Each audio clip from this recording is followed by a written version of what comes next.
Mathews Phosa, thank you so much for your time today. Thank you for inviting me to the interview. Can we maybe start with how it is that you got into politics? Because you grew up fairly, with your grandfather, is that right? Well, born in Nelspruit, the old Bombela township, which is a squatter camp. My father thought I should go to live with my grandfather outside Potgietersrus and help him look after cattle and sheep and donkeys, what they call the walking stick of the old man, to learn the traditions and cultures of the tribe. I stayed with my grandfather until I was 6.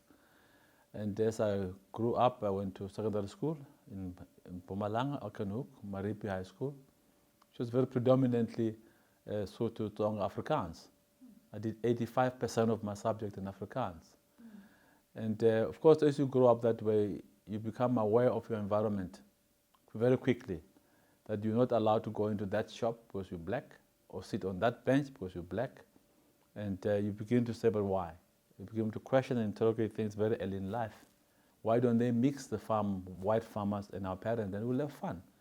And we decided the only way they'll understand is action. That Friday, the school was decorated with placards all over. It was a night operation.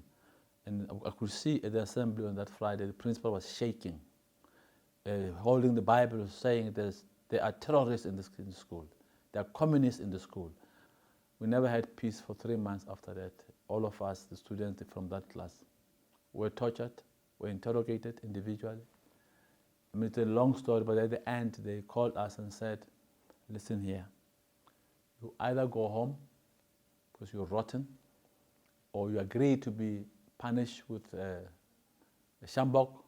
My principal called it marpit, sequer, fell, and on a naked body, 15 times.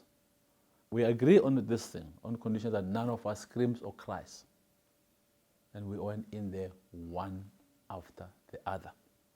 And the principal, Mr. Keane, and his deputy, Mr. Pretorius, were getting tired of hitting these black naked bums we were looking at. And they were bleeding, they were blue. And we took the pain in our hearts and in our heads.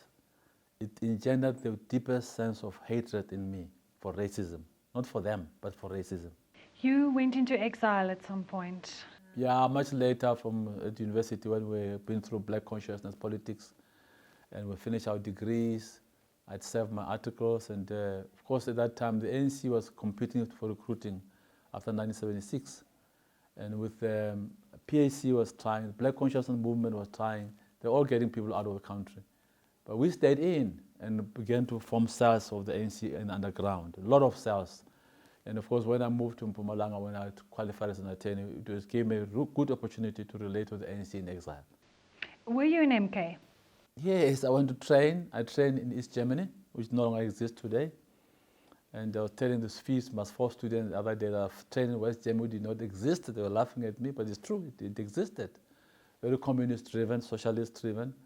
And I did everything you can imagine, political economy, the military, the intelligence. I did everything, training as a commander, preparing me to be a commander.